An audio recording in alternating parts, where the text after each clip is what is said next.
قال الملأ الذين استكبروا من قومه لنخرجنك يا شعيب والذين آمنوا معك من قريتنا أو لتعودن في ملتنا۔ اب ان کی قوم کے جو سردار تھے انہوں نے بھی تکذیب کی، ان لوگوں نے بھی تکذیب کی اور کہنے لگے ہم شعیب علیہ السلام اور ان کے ماننے والوں کو اپنی بستی سے نکالیں گے الا یہ کہ وہ ہمارا دین قبول کر لیں، ہماری جو صفات ہیں، یہ جو جرائم ہیں، یہ وہ بھی کرنا شروع کر دیں، اللہ کے علاوہ دوسرے بتوں کو وہ بھی پوجنا شروع کر دیں۔ تو یہ ان کی ایک تکبر تھا، ایک غرور تھا کہ بجائے اس کے کہ پیغمبر کی دعوت کو قبول کرتے، انہوں نے پیغمبر کی دعوت کو قبول نہیں کیا اور پیغمبر کی تکذیب کی۔ فَأَخَذَتْهُمُ الرَّجْفَةُ، اللہ فرماتے ہیں ان کو پھر زلزلے نے آ پکڑا، فَأَصْبَحُوا فِي دَارِهِمْ جَاثِمِينَ، اور پھر وہ اوندے منہ پڑے ہوئے تھے اپنے گھروں میں ان لوگوں کے اوپر عذاب مسلط ہوا۔ تو یہ قوموں کا جو تذکرہ کیا جا رہا ہے، ان کی یہ جو برائیاں بیان کی جا رہی ہیں، یہ اللہ سبحانہ و تعالیٰ نے اسی لیے بیان فرمائی کہ ہم لوگ ان برائیوں سے بچے، بے حیائی سے،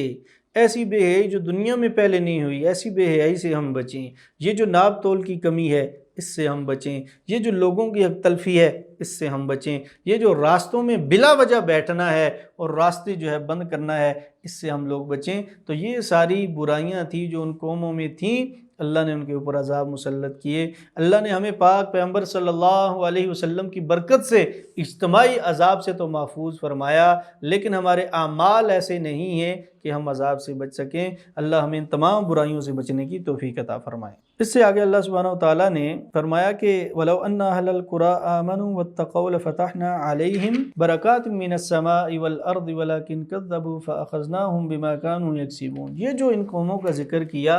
اس کے بعد اللہ فرماتے ہیں کہ اگر یہ لوگ ایمان لے آتے حضرت شعیب علیہ السلام پہ، حضرت ہود علیہ السلام پہ، حضرت صالح علیہ السلام پہ، حضرت لوط علیہ السلام پہ، ان کی تعلیمات کو مان لیتے تو ہم کیا کرتے؟ اللہ فرماتے ہیں اگر وہ ایمان لے آتے اور تقوی اختیار کر لیتے، لفتحنا علیہم، ہم ان کے لیے کھول دیتے برکات من السماء والارض، زمین و آسمان کی دونوں کی برکتوں کے دروازے کھول دیتے۔ زمینوں سے بھی جو ہے ان کے لیے برکت کے دروازے کھول دیے جاتے، آسمانوں سے بھی برکت کے دروازے کھول دیے جاتے۔ یہاں پر نقطے کی بات سمجھنے کی ہے کہ اللہ نے خزانوں کا ذکر نہیں فرمایا، بلکہ اللہ نے فرمایا ہم برکت کے دروازے کھول دیتے، یعنی کہ کسی چیز کی فراوانی ہونا اور کسی چیز میں برکت ہونا یہ دونوں الگ چیزیں ہیں۔ تو اللہ فرماتے ہیں اگر کوئی شخص ایمان لائے گا، تقوی اختیار کرے گا، تو اللہ زمین و آسمان کی برکت کے دروازے کھول دیں گے۔ پھر اس تھوڑا ہوگا اس کے پاس، اس میں بھی برکت ہوگی، قلیل ہوگا اس میں بھی برکت ہوگی۔ وہ انسان ظاہری طور پہ جو ہے معاشی طور پہ مضبوط نہ بھی ہو تو اللہ اس کی زندگی میں برکتیں نصیب فرمائیں گے، لیکن اللہ فرماتے ہیں وَلَٰكِنْ كَذَّبُوا، انہوں نے ان پیغمبروں کو جھٹلایا، تکذیب کی، اللہ کی آیات کا انکار کیا، اللہ کے معجزوں کا انکار کیا۔ فَأَخَذْنَاهُمْ بِمَا كَانُوا يَكْسِبُونَ، تو ان کے وہ جو اعمال تھے، جو کرتوت تھے، ان کی وجہ سے اللہ نے ان کو پکڑ لیا۔ اس سے آگے اللہ سبحانہ و تعالیٰ نے حضرت موسیٰ علیہ السلام کا ذکر فرمایا اور ان کا بڑا تفصیل سے یہاں پر ذکر کیا گیا۔ فرمایا کہ ہم نے موسیٰ علیہ السلام کو فرعون اور ان کی قوم کی طرف بھیجا اور انہوں نے دعوت دی۔ فرعون نے کہا کہ کوئی نشانی لے کر آؤ کہ ہم مان لیں کہ تم اللہ کے پیغمبر ہو، فَأْتِ بِهَا إِن كُنتَ مِنَ الصَّادِقِينَ، کہ اگر تم سچے ہو تو کوئی نشانی، کوئی معجزہ لے کر آؤ۔ فَأَلْقَىٰ عَصَاهُ فَإِذَا هِيَ ثُعْبَانٌ مُّبِينٌ، حضرت موسیٰ علیہ السلام نے اپنا عصا پھینکا تو وہ ایک اژدہا بن گیا۔ وَنَزَعَ يَدَهُ فَإِذَا هِيَ بَيْضَاءُ لِلنَّاظِرِينَ، موسیٰ علیہ السلام نے اپنا ہاتھ جو ہے وہ بغل میں رکھ کے سامنے کیا تو وہ سورج کی طرح چمکنے لگا، روشن ہو گیا۔ اس کے سامنے فرعون کے تاج اور اس کے بادشاہ کے جو ہیرے اور جواہرات تھے وہ ساری کی ساری چیزیں مان پڑ گئی، وہ تو اس کا مقابلہ ہی نہیں کر سکی۔ موسیٰ علیہ السلام کے یہ معجزات دیکھنے کے باوجود بھی وہ ایمان نہیں لایا، اس کی قوم ایمان نہیں لائی۔ پھر اس کے بعد اس نے اپنے وزیروں سے مشورہ کیا اور پھر اس نے کہا نعوذ باللہ موسیٰ علیہ السلام جادوگر ہیں، تو موسیٰ علیہ السلام کے مقابلے کے لیے اس نے جادوگروں کو اکٹھا کیا، اور جیسے موسیٰ علیہ السلام کے ہاتھ میں عصا، جیسے موسیٰ علیہ السلام کا لباس، ایسا ہی اس نے لباس ان کو پہنایا، عصا ان کے ہاتھ میں دیے اور موسیٰ علیہ السلام کو بلایا کہ آؤ ہم جو ہے تمہارا یہ جو معجزہ ہے ہم اس کو جادو سمجھتے ہیں اور ہم جادوگروں کو لے کر آئے نعوذ باللہ، تو مقابلہ کروایا۔ تو اللہ سبحانہ و تعالیٰ نے پھر موسیٰ علیہ السلام کا ان سے مقابلہ ہوا، اللہ نے موسیٰ علیہ السلام کا وہ جو معجزہ تھا اس کو ظاہر فرمایا۔ ان کا تو جادو تھا، وہ جادو جو ہے وہ چل نہ سکا، تو موسیٰ علیہ السلام کے سامنے وہ ٹک نہ سکے۔ اللہ فرماتے ہیں فَوَقَعَ الْحَقُّ وَبَطَلَ مَا كَانُوا يَعْمَلُونَ، اسی طرح حق کھل کر سامنے آ گیا اور ان کا بنا بنایا کام ملیا میٹ ہو گیا۔ تو یہ ان کے لیے تھا کہ اس کے بعد وہ ایمان لے آتے، لیکن پھر بھی فرعون اور اس کی ذریت جو ہے وہ ایمان نہیں لائی۔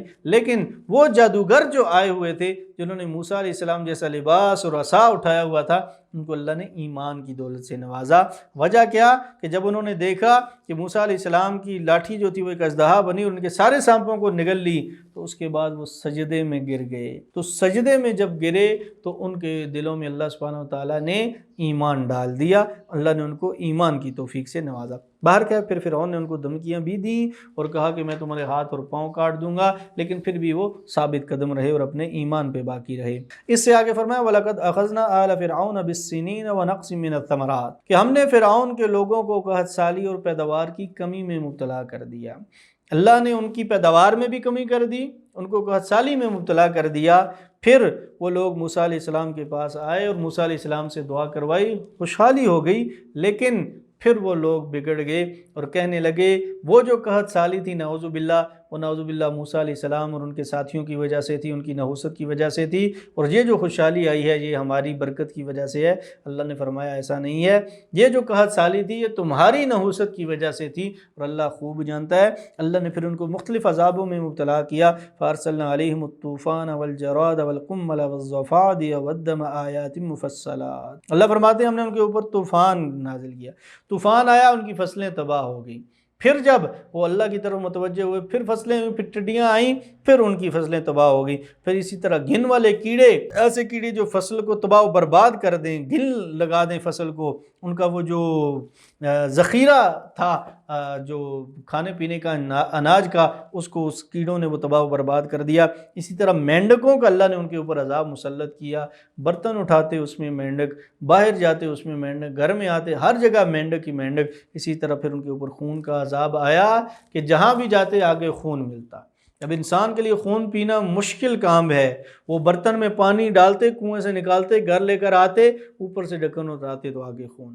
وہ ہانڈی بناتے، ہانڈی بنانے کے بعد جب کھانے کے لیے پلیٹوں میں ڈالنے لگتے تو وہ خون میں تبدیل ہو چکی ہوتی تھی۔ تو اللہ نے یہ عذاب ان کے اوپر مسلط کیے۔ اللہ فرماتے ہیں فَاسْتَكْبَرُوا وَكَانُوا قَوْمًا مُجْرِمِينَ، یہ تکبر کرنے والے لوگ بھی تھے اور جرم کرنے والے لوگ بھی تھے۔ اللہ ہمیں ایسے جرموں سے اور ایسے تکبر سے محفوظ فرمائے۔ پھر اس سے آگے جو بنو اسرائیل کے اوپر اللہ نے ایک انعام کیا تھا کہ فرعون سے نجات دی تھی، اس کا ذکر کیا کہ ہم نے جو ہے وہ وجاوزنا ببنی اسرائیل البحر فاتوا علی قوم یعکفون علی اصنام لہم، کہ ہم نے بنی اسرائیل سے سمندر پار کروایا، فرعون سے ان کو نجات دی، لیکن اس کے بعد انہوں نے کیا کیا، فاتوا علی قوم، پھر وہ ایک قوم اس کے پاس سے گزرے، یعکفون علی اصنام لہم، وہ اپنے بتوں کے اوپر گرے ہوئے تھے، اپنے بتوں کی پوجا میں مصروف تھے، اپنے بتوں کے سامنے جو ہے گھٹنے ٹیک کے کھڑے تھے۔ تو ان لوگوں نے بھی عجیب مطالبہ کیا، عجیب بدبخت قوم تھی، کہنے لگے یا موسیٰ اجعل لنا الہا،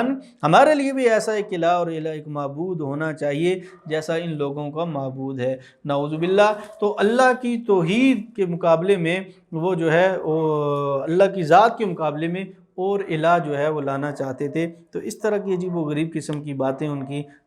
ایسے لوگ تھے کہ جو باوجود اس کے کہ موسیٰ علیہ السلام کے ہاتھوں پہ بے شمار معجزات دیکھے، کہ موسیٰ علیہ السلام کا اژدہا، پھر ہاتھ کی چمک، اور پھر وہ معجزہ، پھر وہ جو اژدہا نے باقی سانپوں کو نگل لیا، پھر اس کے بعد ان کی دعاؤں سے ان کی قحط سالی اور یہ ساری چیزیں ختم ہوئیں۔ یہ جو عذاب مسلط ہوئے تھے 5 قسم کے، یہ موسیٰ علیہ السلام کی دعاؤں کی برکت سے ختم ہوئے۔ یہ ساری چیزیں دیکھنے کے باوجود بھی اب بھی وہ یہ جو ہے بتوں کو دیکھ کر بگڑ گئے اور کہنے لگے کہ ہمارے لیے بھی ایسے الہ اور ایسے معبود ہونے چاہیے، نعوذ باللہ۔ اس سے آگے حضرت موسیٰ علیہ السلام کے اوپر تورات جو نازل کی گئی اس کا ذکر ہے کہ اللہ نے 30 دنوں کے لیے بلایا، پھر 40 دن کا وہاں پہ اللہ سبحانہ وتعالیٰ نے ایک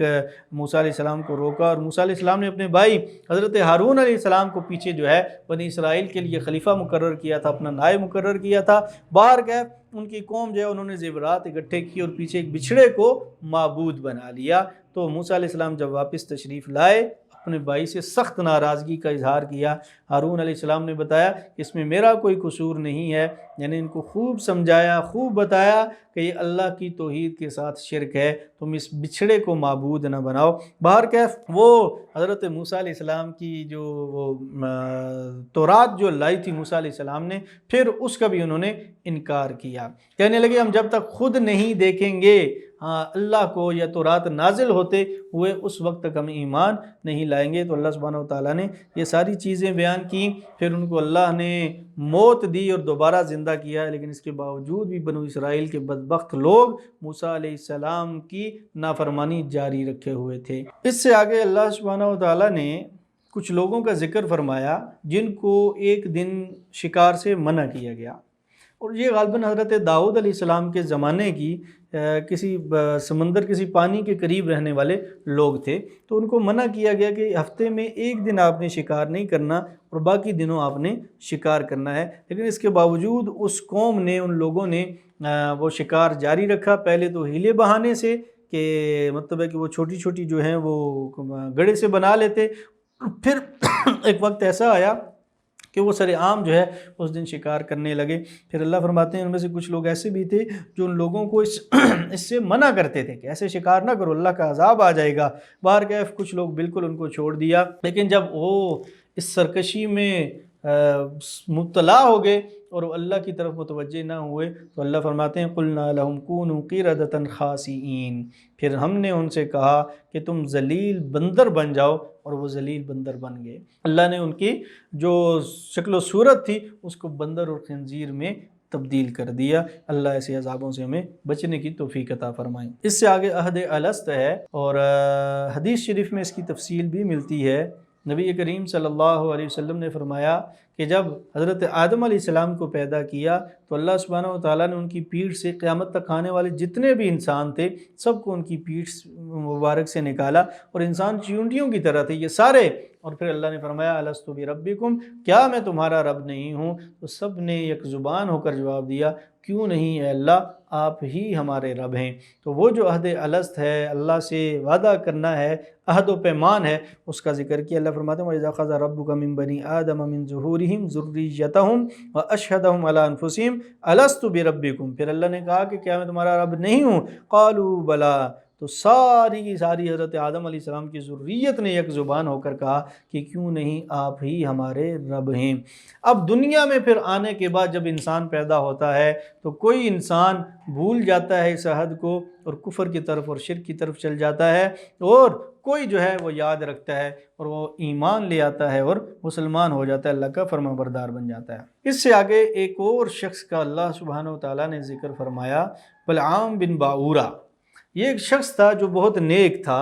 اور یہ مستجاب الدعوات تھا، اس کی دعائیں قبول ہوا کرتی تھیں۔ اس کے علاقے کا جو بادشاہ تھا تو وہ بھی اس کو جانتا تھا، اس کا علم رکھتا تھا کہ یہ بہت نیک صالح انسان ہے۔ جب موسیٰ علیہ السلام نے اس قوم کی طرف پیش قدمی کی جہاد کے لیے آئے تو وہ جو بادشاہ تھا اس نے اس بلعام بن باعورہ کو یہ کہا کہ آپ موسیٰ علیہ السلام کے لیے نعوذ باللہ بد دعا کرو کہ موسیٰ علیہ السلام جو ہیں وہ ناکام اور نامراد ہو کر یہاں سے واپس چلے جائیں۔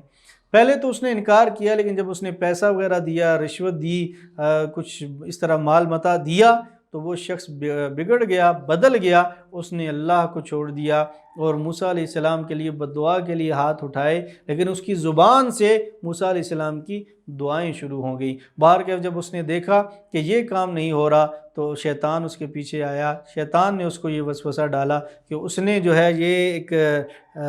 حربہ استعمال کیا، اپنے بادشاہ سے کہنے لگا کہ اپنی عورتوں کو بنو اسرائیل کے حجروں میں بھیج دو جہاں پر وہ قیام کیے ہوئے ہیں، ہمارے ساتھ جنگ کے لیے جمع ہوئے ہیں، تاکہ وہ لوگ بے حیائی میں مبتلا ہو جائیں۔ جو قوم بے حیائی میں مبتلا ہو جاتی ہے اللہ اس پر سے اپنی مدد اٹھا لیتا ہے۔ تو یہ تھوڑا تو وہ صاحب علم انسان، تو بہرکیف اس نے یہ ایک ٹرک استعمال کی، ایک حربہ استعمال کیا اور بہرکیف اس کا ذکر کیا گیا۔ تو ہم بھی یہ دیکھیں کہ آج مسلمان کتنی بے حیائی میں مبتلا ہیں، آج اللہ کی مدد کیوں نہیں آ رہی؟ اس کی وجہ یہی ہے کہ مسلمانوں کو مغرب نے بے حیائی میں مبتلا کر دیا، مسلمانوں نے جہاد کو چھوڑ دیا، مسلمانوں کے ایمان کمزور ہو چکے ہیں، اس وجہ سے اللہ کی مدد اس وقت اٹھا لی گئی ہے۔ اللہ فرماتے ہیں وَاتْلُ عَلَيْهِمْ نَبَأَ الَّذِي آتَيْنَاهُ آيَاتِنَا فَانْسَلَخَ مِنْهَا فَأَتْبَعَهُ الشَّيْطَانُ فَكَانَ مِنَ الْغَاوِينَ، کہ اس شخص کا قصہ بھی ان لوگوں کو سنائیے، ان لوگوں کو بیان کیجئے جس کو ہم نے اپنی آیتوں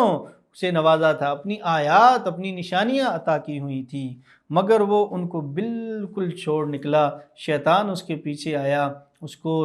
وسوسے ڈالے، اس کو دنیا کا مال متاع بڑھا چڑھا کر دکھایا، فَكَانَ مِنَ الْغَاوِينَ، تو وہ گمراہ لوگوں میں شامل ہو گیا۔ اللہ ہمیں ایسی گمراہی سے بچائے کہ ہم ہدایت کے اوپر ہوں، ہم نیک ہوں، ہم صالح ہوں، ہم متقی ہوں، ہم اللہ سے ڈرنے والے ہوں، اور مال متاع اور دنیا کی محبت اور دنیا کی فراوانی اور مال کی فراوانی پھر ہمیں گمراہوں میں شامل کر دے۔ اللہ ہمیں ایسے مال سے، ایسی دنیا کی محبت سے محفوظ فرمائے۔ اسے آگے فرمایا کہ مشرکین مکہ آپ سے سوال کرتے ہیں کہ قیامت کس وقت آئے گی، تو ان کو جواب دیجئے قُلْ إِنَّمَا عِلْمُهَا عِنْدَ رَبِّي، کہ اس کا علم تو میرے رب کے پاس ہے، لا يُجَلِّيهَا لِوَقْتِهَا إِلَّا هُوَ، اللہ نے جو وقت مقرر کیا اسی وقت قیامت برپا ہوگی، اس سے نہ پہلے آ سکتی ہے نہ بعد میں آئے گی۔ اور فرمایا قُلْ، آپ فرما دیجئے لا املک لنفسی نفعا ولا ضرا، کہ میں اپنے بھی کسی نفع نقصان کا مالک نہیں ہوں، الا ما شاء اللہ، ہاں اللہ جو مجھے نفع پہنچانا چاہے، جو نقصان پہنچانا چاہے،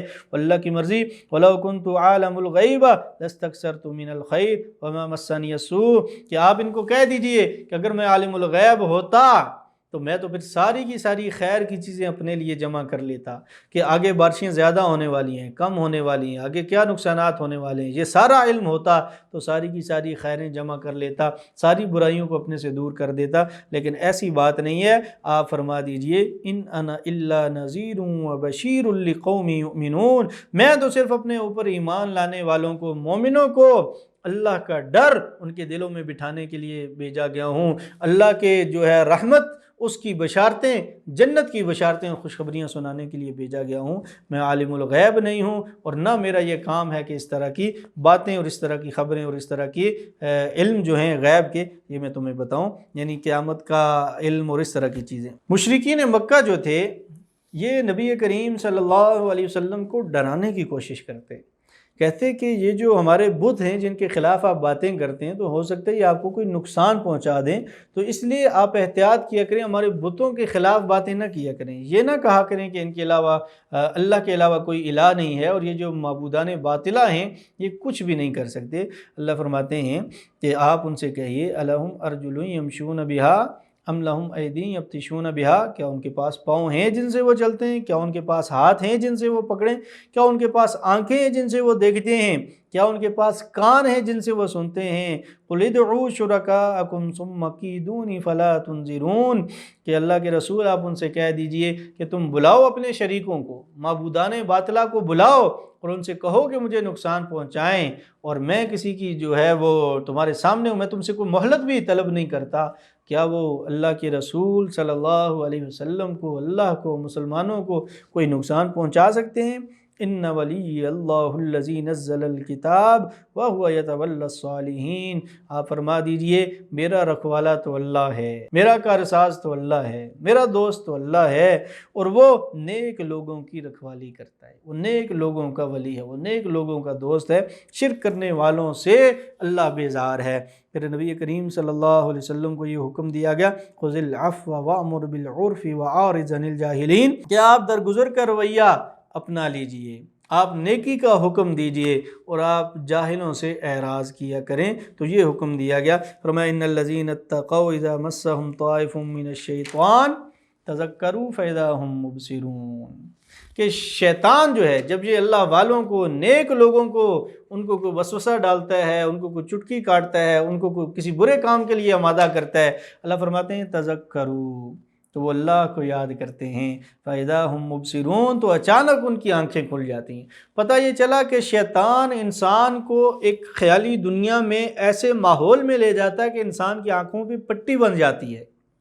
اللہ نے اس کا علاج بتا دیا کہ اللہ کا ذکر شروع کر دیا کرو جب برے خیالات آئیں، جب برے کام کے لیے شیطان تمہیں آمادہ کرے، جب برے کام کے لیے تمہارا دل ضمیر جو ہے وہ آمادہ ہو جائے تو تذکروا، اللہ کو یاد کر لیا کرو۔ اللہ فرماتے ہیں فَإِذَا هُمْ مُبْصِرُونَ، تو تمہاری آنکھیں کھل جائیں گی، تم اللہ کے قریب آ جاؤ گے، تم اس گناہ سے دور ہو جاؤ گے۔ اس سے آگے قرآن کریم کا ادب بیان کیا گیا، وَإِذَا قُرِئَ الْقُرْآنُ فَاسْتَمِعُوا لَهُ وَأَنصِتُوا لَعَلَّكُمْ تُرْحَمُونَ۔ فرمایا کہ جب قرآن کی تلاوت کی جا رہی ہو تو کان لگا کر سنا کرو، اور دوسرا فرمایا خاموش رہا کرو۔ ایک کان لگا کر سننا، دل سے قرآن کریم کی تلاوت کو سننا، اور دوسرا حکم دیا گیا کہ خاموش رہنا۔ تو یہ دو قرآن کریم کے بڑے ادب ہیں کہ قرآن کی جہاں تلاوت ہو انسان توجہ سے سنے، قرآن کی جہاں پہ تلاوت ہو انسان خاموشی اختیار کر لے۔ ایسی جگہ تلاوت نہیں کرنی چاہیے جہاں پہ کوئی مجمع موجود ہو اور آپ بلند آواز سے تلاوت کر رہے ہوں اور آپ کی تلاوت وہ نہ سن رہے ہوں کہ وہ کسی اور کام میں مشغول ہوں، ایسی جگہ تلاوت بلند آواز سے نہیں کرنی چاہیے۔ پھر اللہ فرماتے ہیں کہ اللہ کو یاد کیا کرو دل میں اور چپکے چپکے اور بلند آواز سے، اور اللہ کو جو ہے صبح اور شام یاد کیا کرو، وَلَا تَكُن مِّنَ الْغَافِلِينَ، اور غافل لوگوں میں سے نہ ہو جایا کرو۔ یعنی کہ غفلت کو اگر دور کرنا ہے، دل کی غفلت کو اگر دور کرنا ہے تو اللہ کا ذکر کرنا پڑے گا۔ جتنا اللہ کا ذکر زیادہ کرتے جائیں گے دل کی غفلت اتنی ہی دور ہوتی جائے گی۔ اللہ سبحانہ وتعالیٰ کہنے سننے سے زیادہ عمل کرنے کی توفیق عطا فرمائے۔ وآخر دعوانا الحمد للہ رب العالمین۔